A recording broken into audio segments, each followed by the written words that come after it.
Right guys, welcome back to the channel. If you want to skip through to the actual lesson itself, please feel free. The only reason I've wanted to do this intro is just to explain a little bit more to all of you why I've chosen Liam. Over the last few years, I've really struggled with low point, and I've been to two other coaches who were really good coaches in their own right. The only thing that I struggled with was a lot of the time when I go into other coaches, it's smaller sort of fields and stuff. And what that means is when you're over the ball on a course, I was struggling with the fact that it was thoughts in my head, not big body feel. And that might sound a bit strange, but the way that Liam works, he works with large muscles, and when you're over the ball, it's much more of a general feel and getting big muscles and big muscle groups moving in the right way. Okay. And I'm hoping you guys are going to get a ton of value from this, but that's basically the main reason that I've chosen to go and see him. As I've said to you, the issues I was struggling with was low point predominantly. I hit a big cut with my drive every now and again, and then I also pull it straight left. So off the tee, I was getting into a lot of trouble. Without getting too much into it, I'll let you guys crack on and have a look. I hope you enjoy. Let me know if you've got any value out of this, please, in the comments. Please don't forget to hit a like if you do get some value from this. And yeah, if you want to sub the channel, there's a lot more other stuff in the channel, as you can see, with other guests, etc. So without further ado, here's Liam Robinson. I might do it before we start. Guys, Liam is a little bit ill. If he's energetically low, don't stress. That's what it is. So energy's not going to be quite as high, and I might be wheezing in the background. So what are you playing off of at the moment? Well, after that shot, 18. I'm off 2.3. 2.3. But I think I'm probably more off of 5. I haven't put as many scores in as I'd probably like. Yeah, okay. I think the thing is, mate, by the sounds of it, it just sounds to me like you've just got a low point and a release problem. A lot of the guys that tend to have a lot of wrist issues, or like you said about thumb, if you're not moving properly, right, the problem then, you tend to get a lot of those kind of issues, because what happens then, the club's over accelerating. So it either over accelerates and pulls you into a bad position, yeah, or you then start going like that. I don't want that to happen. Low point's way too far forwards, isn't it? Too far forward? Yeah, okay. It's like, it's so over it. So like the way you get into the ground, so that way. Right. That then, the thing is then, this gets to this way, and then the club then just, yeah, you can't release it from there. Thing is though, mate, all that stuff won't just be happening. It's going to be a byproduct of something. Yeah. So that, like, you don't just collapse on the way through and not able to stabilize the face. There's obviously something going on earlier that will be affecting that for sure. Still quite like new to this whole sort of equipment stuff as well. So it's like, I don't even know how long iPhones can run just continuously. It depends on the storage, doesn't it? They won't get hot. Not here. maybe somewhere that has sun. Ready? Go ahead, mate.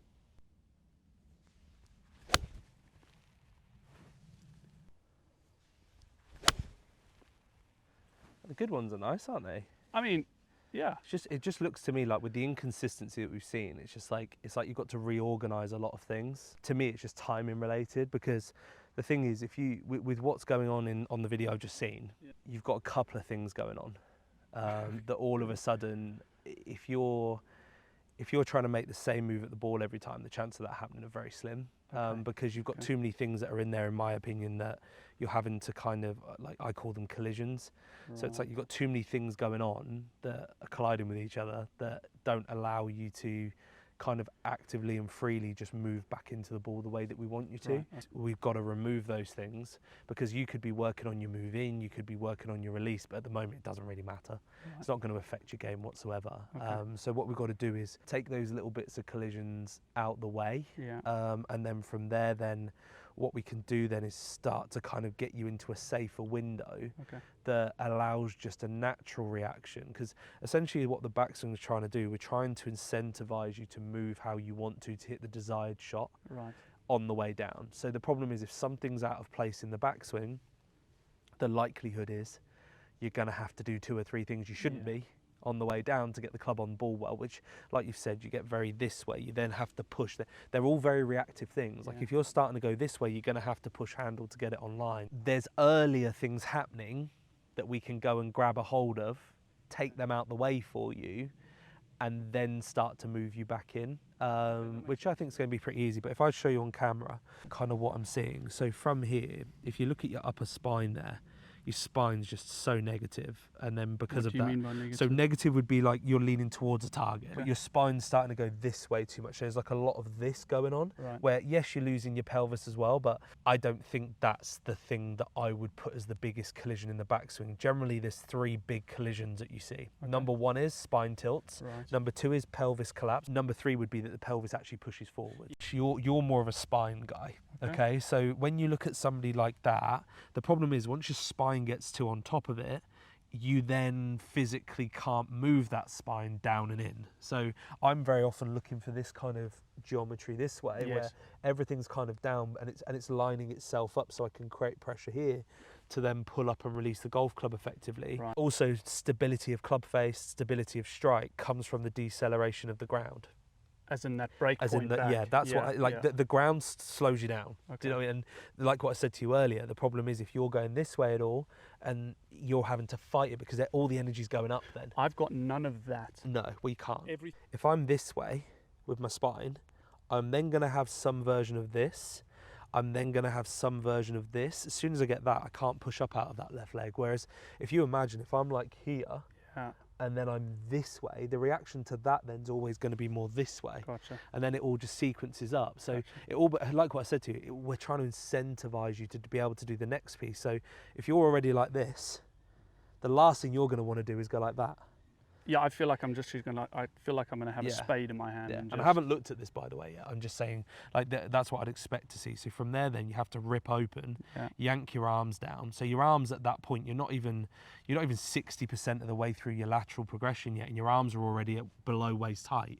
So now you've got no space, no width. So that's why the flights are so like this and so squirty. And then what you're then having to do is you're having to get out the way of it. So then you just keep turning. You then end up way too open at impact. Clubs kind of then over accelerating on the way through. But that's because you're so this way. What happens if you pass me a club? The more this way I start to go, the energy of the grip starts to work out and away too much this way. So I've essentially got one part of my energy going this way, the other one, they're almost rebounding off each other like this. Whereas when I'm this way, the club then wants to work more with my body and exit more this way. And that's what a lot of people kind of misconstrue to a degree when they watch the stuff. They think, oh, well, he's moving that way, so everything's going to draw. Doesn't at all, because the club actually works more with me and it actually exits a bit more left. All right, mate. Yeah, so what we're going to do is we're going to basically get through the initial problem. Everything we're going to do today, because of the problem we've seen at the start and the flight we saw, it's going to be a left arm day. And then from there, once we start seeing the left arm work start to fix the backswings and all this kind of stuff, then we can start to dial in the rest of it. But until we get that sorted, there's no point me talking today about you flipping it post-impact. Absolute waste of time. So what we're going to do to start off with, we're actually going to do a little field just without a club initially. So all I want you to do is imagine, so if I was to put my left arm out like this, you see this kind of gap I have between here? I never let really that go across until transition. So in the backswing, if you had a camera above my head, I'm very much going to be kind of this way. And I don't mean I'm going like this. I'm not using my body, I'm not using my arm, because everything in the backswing has an appropriate travel. So the thing that you're looking for is everything to work as much as it should. So the participation of your chest is really important in this, because what I see a lot of people do when they see me do this stuff, it's like they'll go, I've done it, and then you look at it and they've just gone like this. And it's still as bad as if you've got it across you, because it's still just it's independently run by the arm. Now it's just out, not in. Whereas I'm doing it more because I'm looking for width, and the width is then what helps keep my spine up. Okay, so if I get narrow, I can still go like this and still have a bit of this tilt. Equally, I can go like this and have that tilt. Thing is, if I'm getting this width, it's very difficult for me to start going this way. It's So when I try and go left then from there, no chance. no chance. Well, you And can't. that's why Yeah, I'm digging. it's already there. Yeah. The problem is as well, you think you've unweighted or you think that you've got off of it, but you haven't Right. because your spine's pulling you back on your left side. Gotcha. So at the moment now, you've got no space over here. You're on top of it too much. You then go even further. So because you can't drive this way, Yeah. what you then do is you go even further with that. Now you're way out and ahead of it, and then you just cover driving the ball, which pass way left, like it's very steep and across it. Yeah. Everything's going to be like this. Driver's going to be big banana slices, Yeah. and you're probably going to pull a lot of iron shots. So the thing is like people think that Yep. stops it going left, but it doesn't. It just makes people hit it left more. Okay. So what we're going to do initially is I just want you to get your left hand. I want you to put it up at this height, so almost up like me. And then what I want you to do then is just push back with your body until this isn't touching or going across. There you go. Beautiful. That's all it is. And as Okay. you're doing it, you see how you've turned a lot to do that? Yeah. All I want you to do, I want it to feel more like a lateral push. I want it to feel more like it's like, so Gotcha. I'm doing it more like this. I'm not doing it like Yeah, that. yeah, I'm okay. not using this too much. So as you're doing it, just don't stay on my hand. There you go. Beautiful. That's how it's going to feel. Almost Okay. like a stretch back towards the camera. Yeah. Beautiful. That's Okay. it. Nice. That's it. Right. So if you then put the club in your hand and do the same thing, and this is where you'll start to feel the benefit of it, because that club's going to feel really heavy. You can start with it more here, so it's Okay. kind of halfway, yeah. And then from there, then you're going to feel like you're just pushing that arm off your chest. There you go. Beautiful, mate. Now pop your. So do it again for me. So sorry. Start. Yeah. Get to the top. All the way. Push off. Good. Now put hand on. Beautiful. That's how it's going to feel. So it's going to feel way wider. Gotcha. Yeah, but what you'll notice from here now, all of a sudden, there's zero spine tilt towards a target. So lead arm's always pushing. The right arm tends to want to pull. Wants to do The left both. arm wants to push. And Okay. I like a lot of it. I remember reading a book on, not a book, but there was an old swing magazine, and it's got Hogan in it, and it's got like little kind of images of him, and it's got little red things of him, Yeah. him saying over what he likes the look of and stuff. And he actually says in it, it's something along the lines of, the lead arm rules the show kind of thing. It's like the lead arm leads the way, Right, and it okay, talks about the okay. left arm having a high. So do that again for me, just with the left arm. That's it. So, and I'll tell you what, and a great way to get leverage in your left arm as well is to always step. It just helps you with that little As in bit of a this way? push. Yeah, Yeah, and then okay. literally just going to push off and stop, and then pop the right hand on. Beautiful, perfect, mate. That lovely. And as well, the little step there as well just takes you away from that to getting too rotational. So that's even better. So I would do that with the step if you're doing it, Gotcha. because it just helps you get a bit more leverage in that left-hand side, and it allows you to just push a little bit more. Okay. Right, what we're going to do now is you're going to do the exact same thing, Yep. okay? And then on the way down then, I want you just to literally pop your hand on as late as you can, and then I want you just to hit the towel on the way down at full speed. So you're going to go step, put the hand on and go without pausing at the top. That's it. So you're just going to do it all in one motion for me. Got a cramp in my left back. Safe to say we're not using that enough then. Jeez. Safe to say that you're just dragging that right arm back. So would you say we found the thing? Right, tell me when you're ready, bud. Yep. Go ahead, mate. So step off. Beautiful. Nice. So if we're looking at backswing only, perfect. That's different. And then from there, then Wow. you can start to move back and across, and look at where your arms are now. So dude. you've probably done Oh my God. 80% of your leg move now, and your arms aren't even below lead arm parallel. That's unreal. And then from there then, still a bit too much handle drag, but we'll get rid of that in a minute. Gotcha. But what we'll do is with you, what we're going to do one thing. So we're going to actually break it down into three. Okay. I'm going to move you in. So this is what we're going to do. So because you're not getting the latter pieces, like for me, I just want you doing one drill rather than having to do three. Still do the first one if you want to get some flow to it and you don't want any pausing and stuff like that. But what this allows you to do, When it you allows, say the first one, sorry, you mean as the in one? the one we just did. the So if one you we pass just the did. club, yeah. So Okay. first one for you is always just going to be full speed, Yeah. like that. Okay. Okay, but then what we're going to do, we're going to break it down into three. I'm going to do the middle piece for you, Okay. and then you're going to do the third piece on your own. So you're just going to go step off and stop. Yeah. I'm going to do this bit for you. Okay, so and then once you're in here, then it's going to feel like you're just doing this. Boom. It's going to feel like you're almost casting it. Casting. But the cast isn't a cast. So you're going to do the exact same backswing and stop at the top. I'm going to move you in. Then once you're in, I want it to feel like this. I want you to feel like you're pushing up and you're going to go Okay. like that. Okay? Okay. So You- nice you step want me to- off. You want to step? okay. Always a step, yeah. And stop. Right, hand on, hand on. Good. Right, then I'm just going to move you across. Yeah. Now it's into your toe. This quad should get heavier. Okay. Yeah. Right, then from there, then just zip those arms through and pull up. Good. Beautiful. There we go. That felt better. That's nice. It actually felt a lot more powerful as well. Well, yeah, it will, because you're actually using the weight of the club head. You got a point. Exactly. Right, so left hand only on the club. Nice step off for me. And push away, hand on. Beautiful. Then I'm going to move you in. Yeah? Now from there then, just send it. Beautiful. Right, I'm going to get that on camera. Okay. And I think we're going to be quite excited. Okay, but right, you ready? Yep. Go ahead. So step off, stop, move in, stop, then go. Up and hit. Good. Now have a look. That's better. Now it's money. And then from there then, because you're throwing it, it lines up more on your left leg. Yeah. And then you pull up and it comes through. No flip. Never seen my leg do that. Yeah. Well, again, it's because if you think about what the leg pulling up is, it's a reaction to directional force. So if I go more this way, I'm going to go more this way. Yeah. If I start to go this way, I'm never going to be able to push up out of it. Yeah. So that's number one. Okay. Number two is, because you're actually hitting it, if you think about anything, if you're in a car, if you're driving at 5 miles per hour, you don't need to slam the brake on. No. The up is a brake. So if you think about it, if I'm driving a car at 50, I'm going to have to slam it on a bit harder. Do you know what I mean? So the thing is, now you're hitting it, because you're actually hitting it, that's naturally going to make you pull up more, because you've got to slow it down. And that's why you post up. Like people that try and just push their leg up, all they do is just hit it over there somewhere. So nice step, push away, that's it, move in, and then swing the others. Beautiful, mate. That looks so good.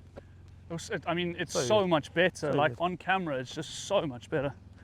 Thing is, this is a drill on a ball. Tough drill on a ball. As in the whole thing? Yeah, as in the whole thing, really tough. But initially what I want to do now is just hit some shots. Okay.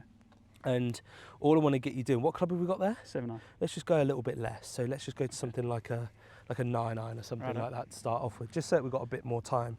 And all I want you to think about is just like little practice swing first, where you're just going to step and push. Okay. Then I just want you to come in here, and I just want you to feel like you're just pushing that left arm off your chest, and then we'll go from there. Okay. Yeah, so nice step, and just push that left arm away. Yeah, just left-handed in the Just practice swing. left-hand, Yes, okay. please. And you want the step? Yeah, so step off and really push away.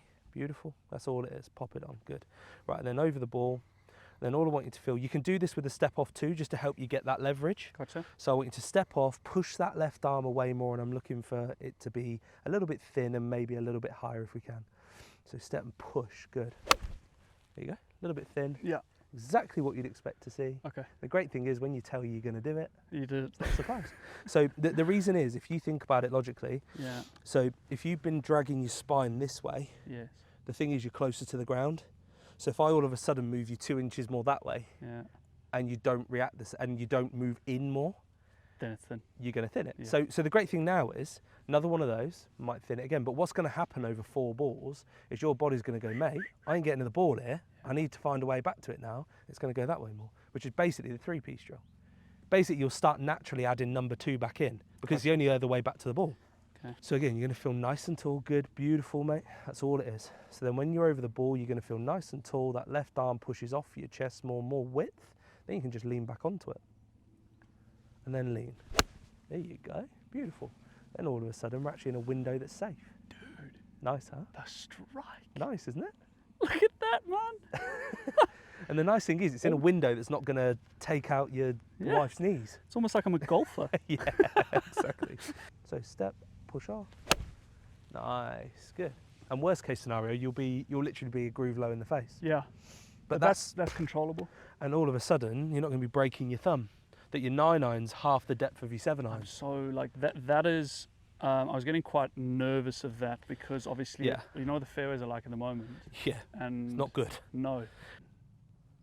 That's it. Lovely, mate. On string, look at that turf interaction. Yeah. It's like half, it's not even, it's less than half of your 7-iron. I just wish I wish you guys could see on camera, kind of like how deep. Well, here you go. Here we go. I'm going to lose my foot. Whereas that one there, I can't even get my foot in. Yeah, I'd literally lost my whole shoe on that one. Yeah. Just here, not so much. And that's with a 9-iron. That's with a 7-iron. Most collisions come in the backswing, and once you can get rid of those collisions, you can then tend to work the rest of it quite easily. So really push away and up. Nice. And again, a groove low if it's off. Yeah, and that's coming up 3 yards short. Yeah, so the body will slowly, I presume, learn to just, okay, we need to go. Yeah, it will just go, I can go. Yeah. If it doesn't, we'll give you a drill to force it. So it's nice and wide, and then move in. Good, beautiful. That's it. And then once you're on there, so it's just pushing that arm away. And again, as you're doing it, just incentivize that downwards. So, you know, as you're doing that arm push off, Yes. try and imagine, like, you know, the pitch in your rib cage? Yeah. It's up. Okay. Get up. Like, the thing is, the more you're up and there, Yeah. up and wide, you can then get narrow, like, you can then narrow it up and move down. Beautiful. Nice. So that I still feel a little bit into the heel. Yeah, it's a little bit. But that's why that one there is probably the ball speed off the face, probably not as good as the others. Yeah. But again, it's probably because it's got a little bit across it. That means it's more of a glancing blow than a Yeah, so it felt pressure. like. But also look at the strike. Suddenly because I've been hitting Straight it out so the middle. toey, right? If I had £1 for every person that starts the ball left, toes it, fats it, God, I'd be a rich man. Oh god. And then you ask these people what they're working on. Well, I'm trying to rotate better. Yeah. Every one of them.